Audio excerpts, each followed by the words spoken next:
कहानी की शुरुआत में हमारा मेन कैरेक्टर ईचू युन कहता है, मैंने पूरी जिंदगी बहुत ज्यादा मेहनत की है। सेक्ट में मैं एक मामूली डिसाइपल से ज्यादा कुछ नहीं था। मैंने अपनी किस्मत बदलने के लिए सब कुछ ट्राई किया, हर मुमकिन तरीका जो मैं ढूंढ सकता था, लेकिन 3 साल की कड़ी मेहनत के बाद भी कुछ नहीं बदला। मैं आज भी बुली होता हूँ, मैं आज भी वर्थलेस हूँ, मैं फाइट बैक करने के लिए कुछ नहीं कर सकता। यहाँ तक कि जब मेरा सिस्टम आखिरकार मेरे सामने आया तो उसने मुझे बताया कि बदकिस्मती मेरी डेस्टिनी में ही लिखी है और इस कर्स्ड फेट की वजह से मेरे पास जीने के लिए सिर्फ 1 महीना बचा है। अब जब मैं जानता हूँ कि लक मुझे कभी नहीं बचाएगा, मैं अब किस्मत पर भरोसा नहीं करूंगा। मैं मानता हूँ कि मैं लकी पैदा नहीं हुआ था, लेकिन दूसरे लोग हुए थे। इसलिए अगर गॉड ने मुझे अपॉर्चुनिटीज नहीं दी तो मैं उन्हें बस दूसरों से चुरा लूंगा। लोग कहते हैं चोरी करना गलत है, लेकिन अगर चोरी करना तो मैं दुनिया का सबसे महान बीइंग बना सकता है तो शायद ये उतना बुरा नहीं है। ये मेरी कहानी है, ईचू युन की कहानी। तुम मुझे एक चोर, एक सर्वाइवर या इतिहास का सबसे महान इमॉर्टल भी कह सकते हो। वो आदमी जो नथिंग से उठकर एक सुप्रीम हीरो बना। जानना चाहते हो मैं मौत से कैसे बचा और टॉप तक कैसे पहुंचा? तो ध्यान से सुनो, ये मेरा सफर है। कहानी शुरू होती है ईचू युन हमारे प्रोटैगनिस्ट के एक्सप्लेन करने से। मुझे इस दुनिया में आए हुए पूरे 3 साल हो चुके हैं। जब मैंने यहाँ पहली बार अपनी आंखें खोली तो बच्चों के ग्रुप ने मुझे घेर लिया और कमजोर होने के लिए बुली किया। मुझे समझने में ज्यादा समय नहीं लगा कि क्यों। मैं एक 3rd grade low quality body के साथ पैदा हुआ था जो कल्टीवेशन के लिए बिल्कुल बेकार थी। इमॉर्टल्स की इस दुनिया में इसका मतलब था कि मेरे लिए प्रोग्रेस करना इम्पॉसिबल था, लेकिन मुझे विश्वास था कि एक दिन मैं एक सिस्टम अवेकन होऊंगा। इसलिए मैं दिन रात मेहनत करता रहा, उस पल के आने का इंतजार करते हुए। 3 साल की कड़ी मेहनत के बाद भी वो अभी भी एक जैनिटर है जो सेक्ट की जमीन साफ कर रहा है। अचानक एक नीली रोशनी उसके सामने चमकती है। रुको, क्या ये मेरा सिस्टम है? आखिरकार मैंने इस पल का कितनी देर से इंतजार किया है। आज से मैं आखिरकार लाइफ को एंजॉय कर पाऊंगा। पावर, पैसा, औरतें, सब कुछ एक सिस्टम प्रॉमिस करता है, लेकिन इसके बजाय सिस्टम बोलता है name Yichu Yun, fate cursed by hell king, prognosis 1 महीने के भीतर तुम्हारी जिंदगी खत्म हो जाएगी। लेकिन सरवाइव करने का एक तरीका है, उस टाइम के अंदर नेसेंट सोल रेल्म तक पहुंचो। अगर तुम फेल हो गए तो तुम्हारा सेक्ट तुम्हें निकाल देगा और सड़क पर चोर तुम्हें लूटने की कोशिश करेंगे। लेकिन जब उन्हें एहसास होगा कि तुम उनसे भी ज्यादा गरीब हो तो वो तरस खाकर तुम्हें मार डालेंगे। तुम्हारी मौत बहुत पैथेटिक और मीनिंगलेस होगी। ये सुनकर ईचू युन बेहोश होकर गिर जाता है। जब वो होश में आता है तो खुद से बड़बड़ाता है, तो मेरे पास सिर्फ 1 महीना बचा है। हाँ, शायद अगर मैं कुछ बोल्ड ट्राई करूं तो मैं अपनी किस्मत बदल सकता हूं। शायद मैं भी पावरफुल बन सकता हूं।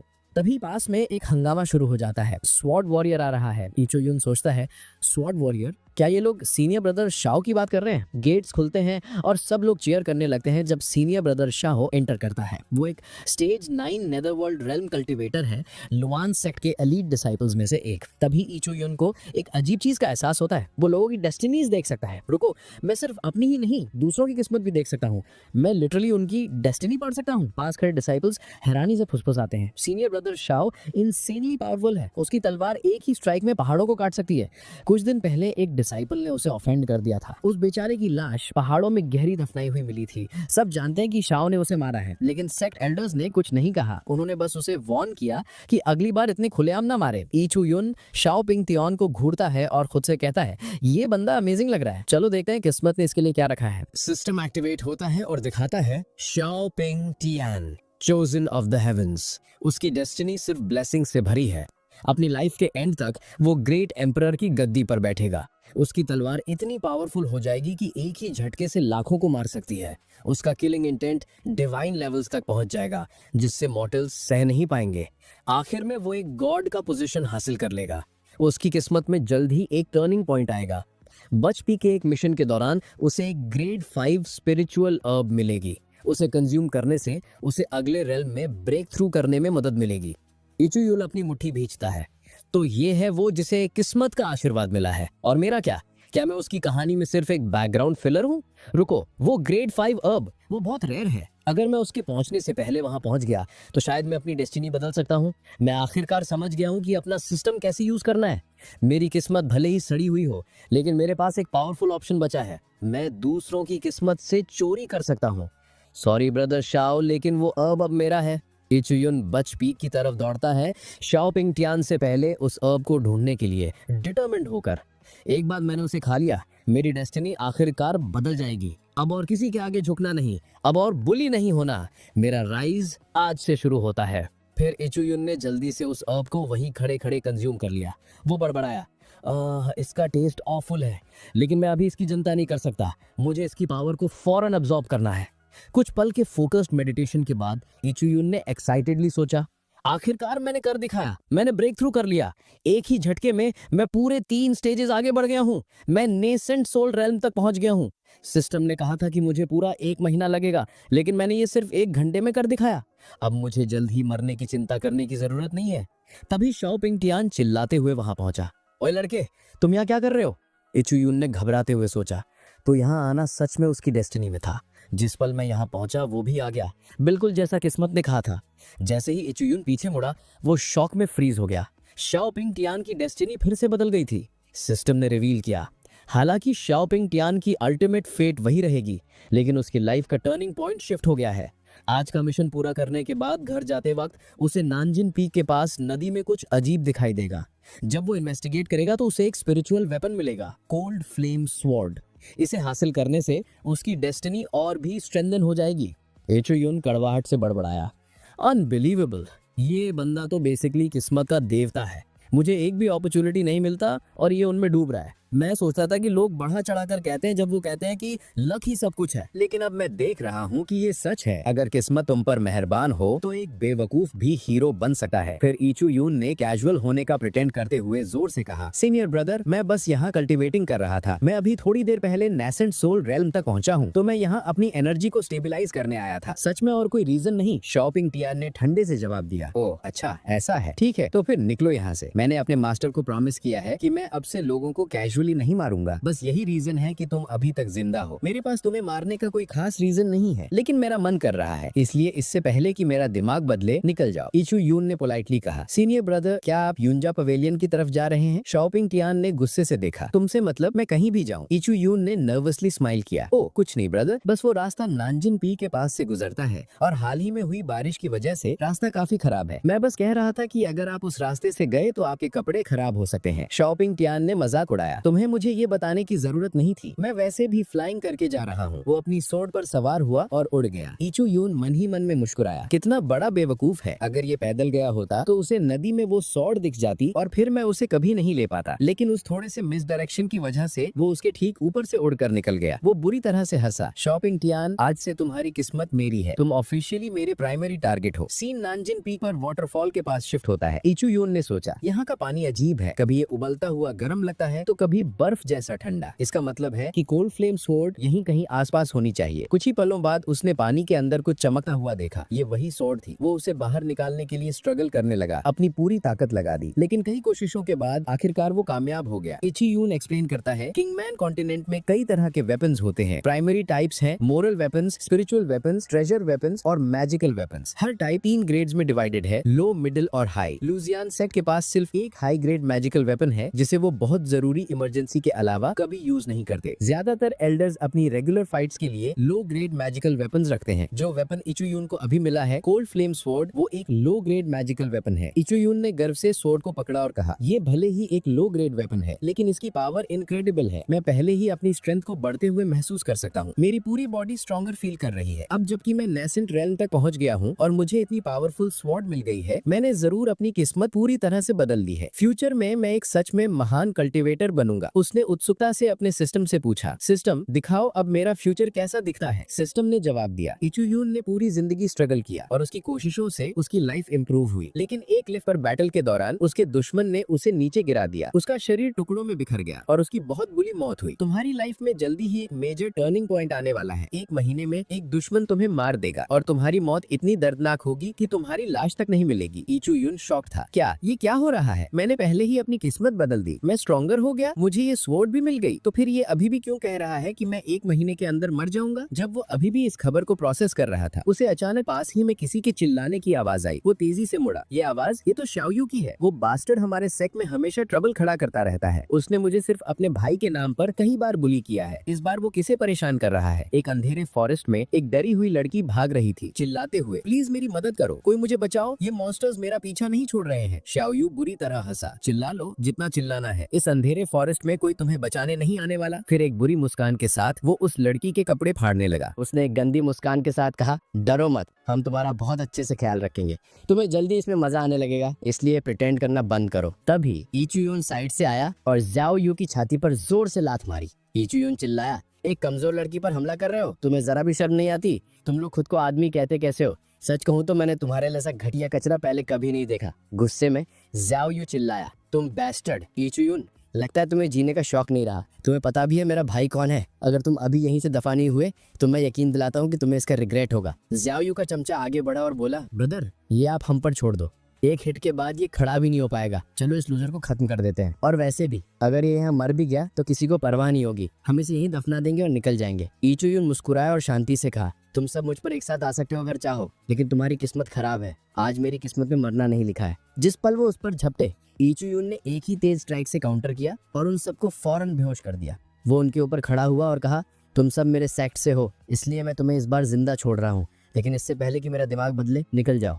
डर के मारे ज़ाओ यू और उसके आदमी लड़खड़ाते हुए उठे और भाग गए। भागते भागते ज़ाओ यू ने पीछे चिल्लाया, बस इंतजार करो, हम बदला लेने जरूर वापस आएंगे, सुना तुमने? अगली बार तुम पक्का मरोगे। वो लड़की उठी और शुक्रिया अदा करते हुए बोली, ब्रदर मुझे बचाने के लिए आपका बहुत बहुत शुक्रिया। इचुयुन हल्का सा मुस्कुराया, थैंक यू बोलने की जरूरत नहीं है, बस अगली बार ज्यादा केयरफुल रहना। लेकिन तभी वो अचानक शॉक में फ्रीज हो गया। उसके सिस्टम ने लड़की की आइडेंटिटी रिवील की। उसका नाम चियान था। उसकी किस्मत उसकी आंखों के सामने आ गई। इस लड़की का फ्यूचर एक्स्ट्रा ऑर्डिनरी है। ये स्ट्रॉन्गर और स्ट्रॉन्गर होती जाएगी और अपनी लाइफ के एंड तक लोग उसे हेवनली एम्प्रेस बुलाएंगे। लेकिन हेवंस में अपने असेंशन के दौरान उसे हेवनली ट्रिबुलेशन का सामना करना पड़ेगा और 9वें दिन वो मर जाएगी। लगभग 3 महीनों में उसकी किस्मत में एक मेजर टर्निंग पॉइंट आएगा। एम्प्रेस की सोल उसके शरीर के अंदर अवेकन होगी, जिससे उसे इनक्रेडिबल लक और पावर मिलेगी। लुआन सेक्ट के एंसेस्टर्स भी उसे अपनी डिसाइपल बना लेंगे। चैन ने नोटिस किया कि इचुयुन उसे अजीब तरह से घूर रहा है। ब्रदर क्या कुछ गड़बड़ है? आप मुझे ऐसे क्यों देख रहे हो? इचुयुन ने सोचा, एक एम्प्रेस का रीइंकार्नेशन मेरे ठीक सामने खड़ा है। ये मतलब है कि वो भविष्य में वो एक एब्सोल्यूट पावर हाउस बनेगी, लेकिन उसकी डेस्टिनी 3 महीने में अवेकन होगी और मुझे तो ये भी नहीं पता कि मैं उतने समय तक सरवाइव कर पाऊंगा या नहीं। क्यान ने फिर से पूछा, ब्रदर क्या कोई चीज आपको परेशानी दे रही है? इचुयुन ने जल्दी से जवाब दिया, नहीं नहीं सब ठीक है। फिर उसने सोचा, अगर मुझे भविष्य में उठना है तो मुझे उसका ट्रस्ट जीतना होगा और उसे अपनी साइड पर लाना होगा। उसने एक ब्लड वान पिल निकाली और उसे पकड़ाई। इचुयुन ने कहा, ये लो, ये तुम्हारी एनर्जी रिस्टोर कर देगी और तुम्हें पहले से भी ज्यादा स्ट्रॉन्गर महसूस कराएगी। क्या हिचकिचाई, ब्रदर मैं सच में ग्रेटफुल हूँ,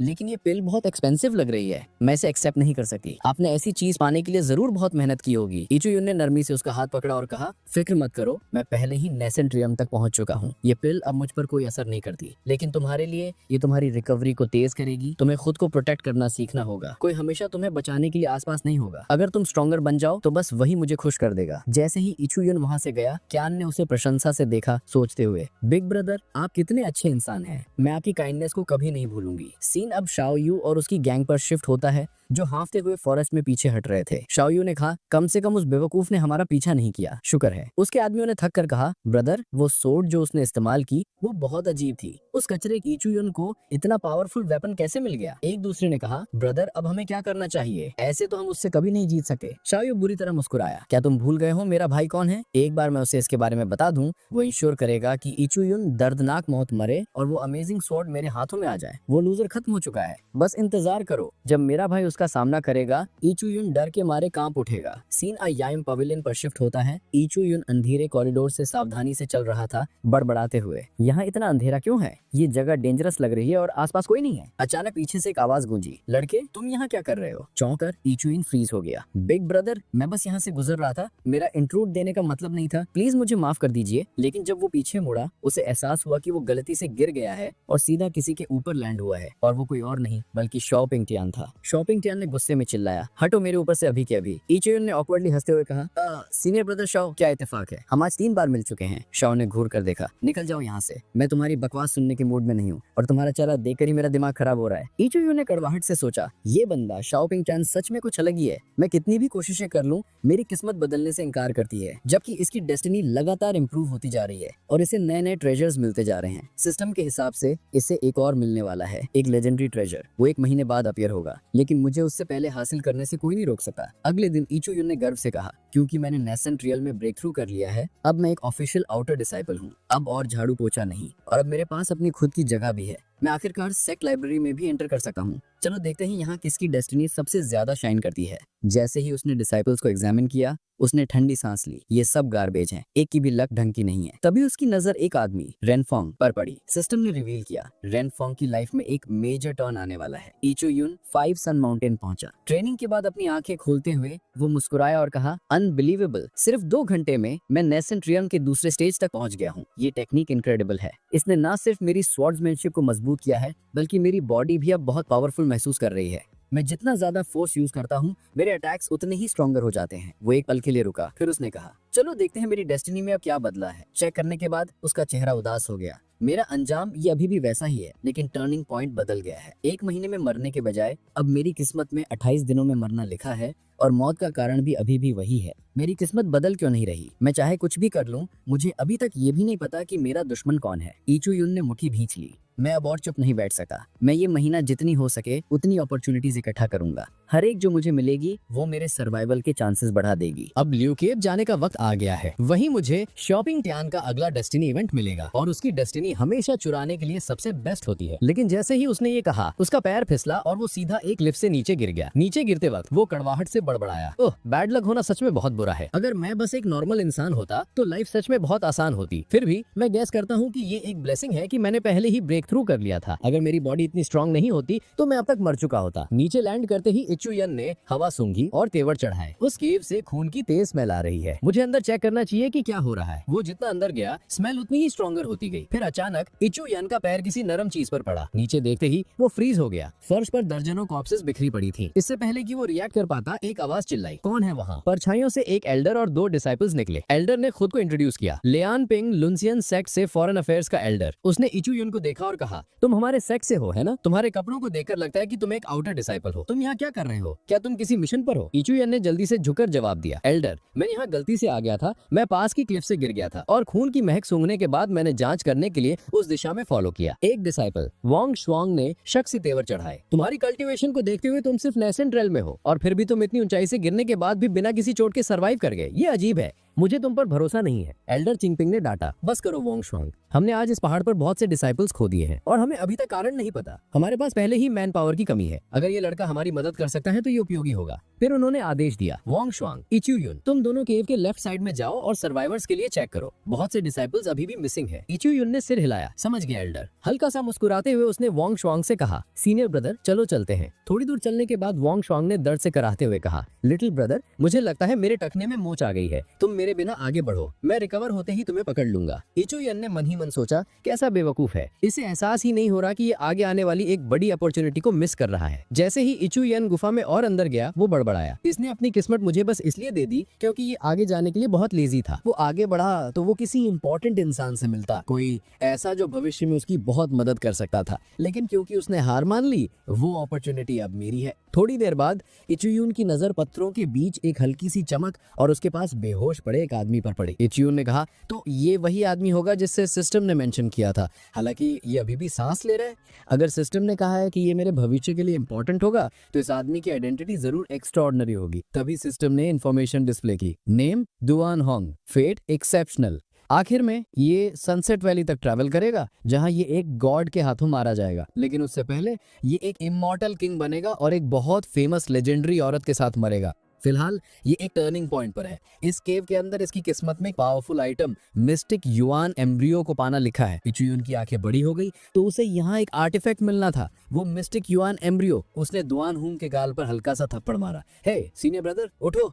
लेकिन वो आदमी नहीं हिला। इचू युन ने ठंडी सांस ली, लगता है ये सच में बेहोश है। खैर, जब ये इस अपॉर्चुनिटी को यूज नहीं कर रहा है तो मैं इसे अपने लिए ले लेता हूँ। उसने एरिया सर्च करना शुरू किया और कुछ ही मिनटों के बाद उसे वो मिल गया। ये रहा युआन एम्ब्रियो, और रुको, इसके पास एक बुक भी है। उसने उन्हें ध्यान से एग्जामिन किया। इनक्रेडिबल, इस एम्ब्रियो में हेवन और अर्थ दोनों की एनर्जी है। मैंने फिलहाल स्टोर कर लेता हूँ, ये बाद में काम आएंगे। थोड़ी देर बाद इचू युन ने बाकियों को आवाज दी और सब फिर से इकट्ठा हो गए। एल्डर चिंगपिंग ने कहा, अच्छा काम किया सबने, इस लड़के की जान खतरे में नहीं है, लेकिन उसके सिर की इंजरी बहुत गंभीर है। हमें इसे ट्रीटमेंट के लिए तुरंत सेक्ट वापस ले जाना होगा। फनकुन और वोंगशुआंग, तुम दोनों यही रहोगे और केव को गार्ड करोगे। ध्यान रखना कि कोई और अंदर ना आए। और तुम इचुयुन, तुमने आज बहुत अच्छा काम किया। उन्होंने उसे एक टोकन पकड़ा और कहा, इसे एक रिवॉर्ड समझ कर रखो। जब तुम सेक्ट लौटोगे तुम इसे एक वैल्यूएबल प्राइज के बदले एक्सचेंज कर सकते हो। इचुयुन ने इज्जत से झुककर मुस्कुराते हुए कहा, थैंक यू एल्डर। उसी वक्त उसने मन ही मन सोचा, मेरे सारे करंट टास्क पूरे हो गए हैं, अब ल्यू केव जाकर शाओपिंग टियोन की डेस्टिनी चुराने का वक्त है। थोड़ी देर बाद इचियुन एक वाटरफॉल तक पहुंचा और मुस्कुराया। ल्यू केव के बारे में कोई नहीं जानता। सच तो यह है कि ये इस वाटरफॉल के पीछे छुपी है। ये लुआन सेक्ट के सीक्रेट इनहेरिटेंस ग्राउंड्स में से एक है। जो भी यहाँ एंटर करता है वो हमारे सेक्ट का एंशिएंट इनहेरिटेंस हासिल कर सकता है। 1 महीने बाद शाओपिंग टियोन की किस्मत में इसे डिस्कवर करना लिखा था, लेकिन मेरे सिस्टम का शुक्रिया, मुझे पहले पता चल गया। उसने अपनी एनर्जी का इस्तेमाल करके वाटरफॉल को 2 हिस्सों में बांट दिया और केव में प्रवेश कर गया। अच्छी बात है कि आज यहाँ कोई गार्ड्स नहीं है। वो जरूर 5 सन माउंटेन इंसिडेंट को इन्वेस्टिगेट करने गए होंगे, जहां हमारे इतने सारे लोग बिना किसी रीजन के मारे गए। यहाँ की एनर्जी को देखकर लगता है इनहेरिटेंस ट्रायल पहले ही एक्टिवेट हो चुका होगा। चलो देखते हैं इस बार मेरी किस्मत में क्या फॉर्चून लिखा है। इसके साथ ही इचुयुन ने ट्रायल में कदम रखा। अंदर उसने खुद को एक विशाल रेल्म में पाया। आसमान में एक पावरफुल एंशिएंट मास्टर खड़ा था जो गरजती हुई आवाज में बोल रहा था, खुद हेवन के कंपेयर में मैं ज्यादा स्ट्रॉन्गर हूँ। फिर एक ही स्ट्राइक में उस मास्टर ने अपने नीचे खड़े अनगिनत फिगर्स को नष्ट कर दिया। इचुयुन की आंखें फैल गईं। तो ये है हमारे लुआन सेक्ट के प्राचीन काल के टॉप कल्टीवेटर्स में से एक। इसकी पावर ये डरावनी है। उस एंसेस्टर की स्पिरिट इचुयुन की तरफ मुड़ी और बोली, बच्चे तुम्हें यहाँ नहीं आना चाहिए था। अगर तुम इस जगह से जिंदा जाना चाहते हो तो अभी वापस मुड़ जाओ। अगर तुम रुके तो सिर्फ मौत तुम्हारा इंतजार कर रही है। इचुयुन ने अपनी स्वॉर्ड तैयार की। उसका अटैक इंसेनली पावरफुल है। भले ही उसने मुझे डायरेक्टली टारगेट नहीं किया, लेकिन सिर्फ उसका प्रेशर ही इतना है कि सांस लेना मुश्किल हो रहा है। एंसेस्टर ने तेवर चढ़ाए, तुम बहुत जिद्दी हो लड़के, और मुझे जिद्दी लोग पसंद नहीं है। उसने अटैक्स की एक भयानक लड़ी छोड़ दी। इचुयुन ने मुश्किल से उन सबको ब्लॉक किया। हर स्ट्राइक पिछले वाले से ज्यादा भारी था। फिर भी वो दर्द में चिल्लाया, भाग जाना मेरे लिए कोई ऑप्शन नहीं है। भले ही मेरी किस्मत में 1 महीने में मरना लिखा है, मैं सरवाइव करने के लिए लड़ूंगा। अगर मुझे सबके बीच में स्ट्रॉन्गेस्ट बनना है तो मुझे ये सहना होगा, चाहे कुछ भी हो जाए। एक मैसिव एक्सप्लोजन पूरी केव में गूंजा। मास्टर ने आफ्टरमैथ को महसूस करते हुए कहा, क्या मैंने कुछ ज्यादा ही पावर इस्तेमाल कर दी? लगता है मैं कुछ ज्यादा ही आगे निकल गया और लड़के को मार दिया। लेकिन ये मेरी गलती नहीं है, ये स्ट्रेंथ का टेस्ट था। अगर वो मेरी पावर का एक छोटा सा फ्रैक्शन भी नहीं सह सका तो वो मेरा पूरा इनहेरिटेंस कैसे संभाल पाता? मेरा आखिरी अटैक बहुत स्ट्रॉन्ग था। अगली बार मैं खुद को रोक लूंगा। लेकिन तभी उसके आश्चर्य में उसने इचुयुन को अब भी खड़ा हुआ देखा, बड़ी मुश्किल से लेकिन जिंदा। मास्टर प्रशंसा से हंसा, तुम सच में रिमार्केबल हो बच्चे। सिर्फ अनशेकेबल विल वाले लोग ही स्वॉर्ड के मार्ग पर आगे बढ़ सकते हैं। बिना डिटर्मिनेशन वाला इंसान कभी सच्ची कल्टीवेशन हासिल नहीं कर सकता। बहुत अच्छे, मैं तुम्हारे जैसे किसी का 100 सालों से इंतजार कर रहा था। मास्टर ने अपना हाथ आगे बढ़ाया और इमेंस एनर्जी इचुयुन की बॉडी में प्रवाहित की। मास्टर ने कहा, ध्यान से सुनो, मैंने तुम्हें ग्रेट रिवर्स स्वॉर्ड टेक्निक प्रदान की है, जो 12 लेयर्स की टेक्निक है। अगर तुम सब 12 में मास्टर होगे तो मैं गारंटी दे सकता हूँ कि तुम एक दिन इमोर्टल लेवल तक पहुंच जाओगे। उसके साथ मैंने तुम्हारे लिए एक और आर्ट छोड़ी है, किंग स्वॉर्ड टेक्निक, एक सुप्रीम स्वॉर्ड स्किल जो तुम्हें स्वॉर्ड कल्टीवेशन के बहुत शीर्ष तक ले जा सकती है। लेकिन मेरे पास उस टेक्निक की सिर्फ पहले 5 लेयर्स हैं। कहा जाता है कि बाकी की लेयर्स कहीं सदर्न फॉरेस्ट्स की गहराई में हैं। और एक आखिरी वार्निंग, इन दोनों टेक्निक्स को कभी एक साथ प्रैक्टिस मत करना, सिर्फ एक चुनो। इन्हें मिक्स करना तुम्हारी बॉडी और सोल को नष्ट कर सकता है। इचुयुन ने कॉन्फिडेंट होकर मुस्कुराया, चॉइसेस तो बच्चे करते हैं, मेरे जैसे लोग हम सब कुछ ले लेते हैं। कुछ दिन बाद एल्डर चिनपिंग ने पूछा, फैनकुन, क्या तुम्हें इचुयुन मिला? फैनकुन ने नाम में सिर हिलाया, एल्डर, हमने हर एरिया सर्च किया लेकिन वो कहीं नहीं मिला। तभी उन्होंने एक जाने पहचाने फिगर को अपनी तरफ आते देखा। फैनकुन की सांसें रुक गई। रुको, क्या वो इचुयुन है? वो बिल्कुल अलग दिख रहा है, ज्यादा हैंडसम, और उसका ऑरा बहुत स्ट्रॉन्गर महसूस हो रहा है। एल्डर चिनपिंग आगे बढ़े, इचुयुन, तुम पिछले कुछ दिनों से कहाँ थे? इचुयुन ने शांति से जवाब दिया, एल्डर, मैं स्पेशल ट्रेनिंग के लिए पहाड़ से नीचे गया था। मैंने अपना स्केड्यूल एग्जैक्टली फॉलो किया और अब समय पर वापस आ गया हूँ। क्या मैं पूछ सकता हूँ, आपको मुझसे कुछ काम था? चिनपिंग ने सिर हिलाया। हाँ, मेरे पीछे आओ, हमारे सेक्ट लीडर तुमसे मिलना चाहते हैं। वो युनजा पवेलियन के मेन हॉल में प्रवेश हुए। अंदर इचुयुन को एक जाना पहचाना चेहरा दिखा। सीनियर ब्रदर डुअन हंग, आप भी यहाँ हैं? डुअन हंग मुस्कुराया, हाँ जूनियर ब्रदर इचुयुन, हम फिर मिल गए। मुझे उस दिन मेरी जान बचाने के लिए तुम्हें पर्सनली थैंक यू कहने का मौका ही नहीं मिला। इचुयुन ने विनम्रता से उत्तर दिया, थैंक यू कहने की कोई जरूरत नहीं है सीनियर ब्रदर, मैंने वही किया जो सही था। उसी पल सेक्ट लीडर गुसांदा उसकी तरफ मुड़े। तो तुम हो इचुयुन? इचुयुन ने मन ही मन सोचा, इस आदमी का ऑरा ये अविश्वसनीय है। इज्जत से झुकते हुए उसने कहा, प्रणाम सेक्ट लीडर। गुसांदा मुस्कुराए, तुम एक इम्प्रेसिव नौजवान हो इचुयुन, हमारे सभी आउटर डिसाइपल्स में तुम सबसे अलग दिखते हो। 3 दिन में ग्रैंड इंटरसेक्ट कॉम्पिटिशन होने वाला है और मैं चाहता हूँ कि तुम उसमें पार्टिसिपेट करो। करो। मैं तुम पर अपना विश्वास जताकर तुम्हें चुन रहा हूँ इचुयुन, मुझे निराश मत करना। इचुयुन ने चुपचाप सोचा, सेक्ट लीडर आखिर प्लानिंग क्या कर रहे हैं। एल्डर चिनपिंग ने कहा, बस कुछ ही दिनों में इनर सेक्ट कंपटीशन शुरू होगा। जो भी उस कंपटीशन में सबसे अच्छा प्रदर्शन करेगा उसे वास्तव में रिमार्केबल रिवॉर्ड्स मिलेंगे। हमारे सेक्ट लीडर ने खुद इंस्ट्रक्ट किया है कि तुम्हें पार्टिसिपेट करना है और जीतना है। डुअन हंग ने पर्सनली तुम्हें रेकमेंड किया है। इचुयुन ने शुक्रिया अदा करते हुए मुस्कुराकर कहा, बहुत बहुत धन्यवाद सेक्ट लीडर, और धन्यवाद आपको भी सीनियर ब्रदर डुअन हंग। मैं आप दोनों में से किसी को भी नाराज नहीं करूंगा। गुसांदा ने कहा, तुम दोनों अब जा सकते हो। जैसे ही इचुयुन जाने के लिए मुड़ा, गुसांदा ने एल्डर चिनपिंग की तरफ देखा और पूछा, एल्डर चिनपिंग, 5 सन माउंटेन केव इंसिडेंट के बारे में, जहां हमारे इतने सारे डिसाइपल्स मारे गए, क्या हमें पता चला कि उसके पीछे कौन था? एल्डर चिनपिंग ने झुककर कहा, सेक्ट लीडर, हमारे पास अभी भी पूरी जानकारी नहीं है, लेकिन अपनी इन्वेस्टिगेशन के दौरान हमें पता चला है कि रेड घोस्ट सेक्ट के मेंबर्स हमारे एरिया के पास कई बार देखे गए हैं। इस बात का पूरा चांस है कि उन्होंने ही हमारे डिसाइपल्स पर घात लगाकर हमला किया और उन्हें मार डाला। गुसांदा का एक्सप्रेशन कठोर हो गया। अगर ये सच है तो अपनी इन्वेस्टिगेशन जारी रखो और रेड घोस्ट सेक्ट पर नजर रखो। बेवकूफ हमेशा से हमारे दुश्मन रहे हैं। उन्होंने हमारे खिलाफ साजिश करना कभी बंद नहीं किया। सीन इचुयुन के रेजिडेंस पर शिफ्ट होता है। इचुयुन गहरी सोच में बैठा था। चाहे कुछ भी हो जाए,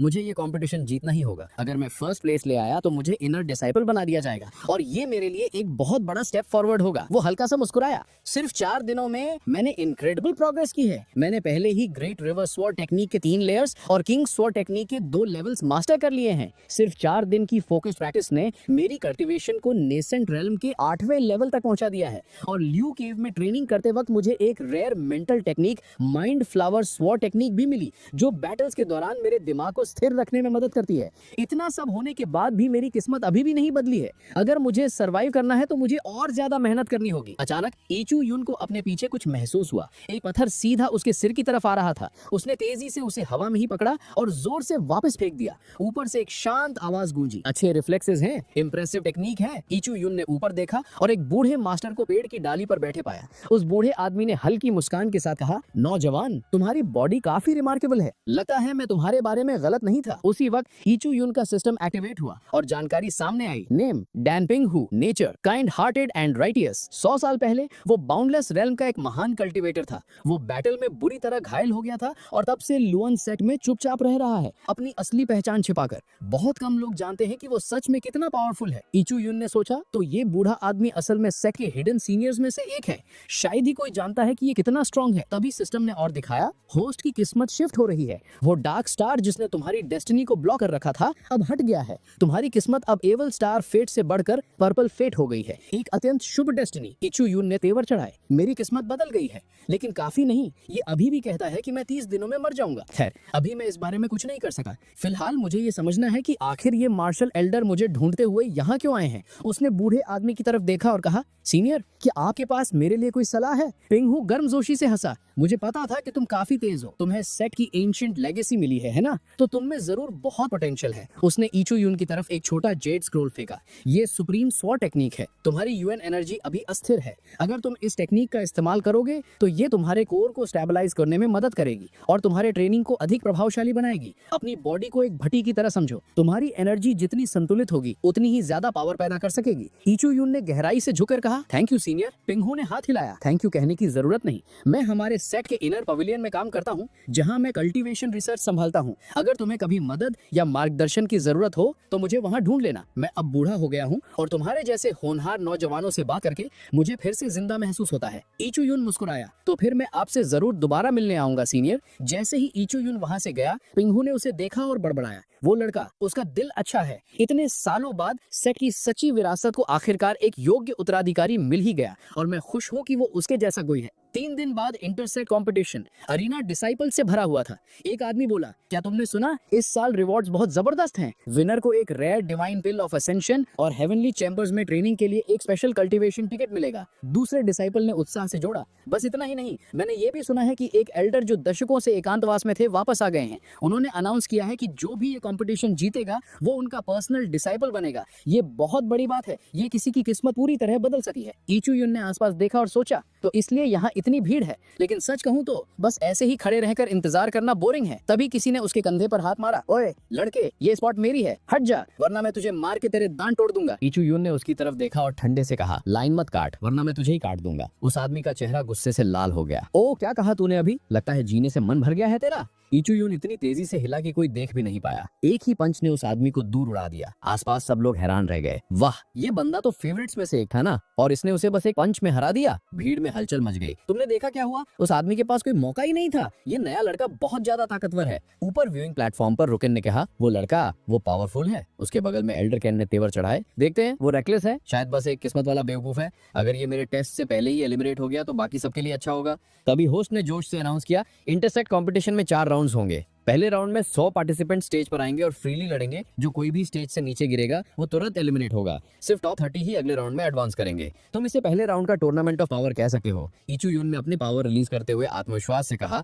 मैंने पूरा टूर्नामेंट ऑफ पावर देखा है, बिल्कुल जिरेन की तरह मैं अपनी जगह पर खड़ा रहूंगा और मुझे यकीन है कि कोई मुझे यहाँ से हिला नहीं पाएगा। होस्ट ने घोषणा की, पहला राउंड खत्म हो गया है। टॉप 30 पार्टिसिपेंट्स क्वालिफाई कर चुके हैं। इचू यून ने मन ही मन सोचा, अगर मेरे पास सिस्टम नहीं होता तो मैं भी बाकी लोगों की तरह स्टेज से गिर गया होता। भले ही मेरी लक खराब है, लेकिन जब तक मेरे पास ये सिस्टम है मैं सब कुछ ठीक कर सकता हूँ। दूसरा राउंड शुरू हुआ। लक ड्रॉ के हिसाब से कंपेटिटर्स एक एक करके लड़ेंगे। इसके बाद सिर्फ 12 पार्टिसिपेंट्स बचेंगे। इचू यून ने फिर से पूरा राउंड डोमिनेट किया और अनडिफीटेड रहा। तीसरे राउंड के बाद होस्ट ने घोषणा की, अब हमारे पास टॉप 6 हैं। इचू यून ने मुस्कुरा कर कहा, ये मेरी उम्मीद से ज्यादा आसान था। मुझे नहीं लगा था कि ये राउंड इतना स्मूथली निकलेगा। ऑडियंस में लोग आपस में फुसफुसा रहे थे। लगता है सब लोग पहले ही इचू यून के आगे झुक गए हैं। एक ने कहा, रुको, क्या ज़ाओ क्विन इस साल फिर से कम्पीट नहीं कर रहा? वो 8 सालों से लगातार इस टूर्नामेंट में आ रहा है और अभी तक एक बार भी जीत नहीं पाया है। पता नहीं ये आदमी आखिर हार कब मानेगा। इचू यून ने ज़ाओ क्विन की तरफ देखा और सोचा, ये 8 सालों से पार्टिसिपेट कर रहा है और एक बार भी एडवांस नहीं कर सका। इसकी किस्मत में जरूर कुछ गड़बड़ है। उसने चेक करने के लिए अपना सिस्टम एक्टिवेट किया और दंग रह गया।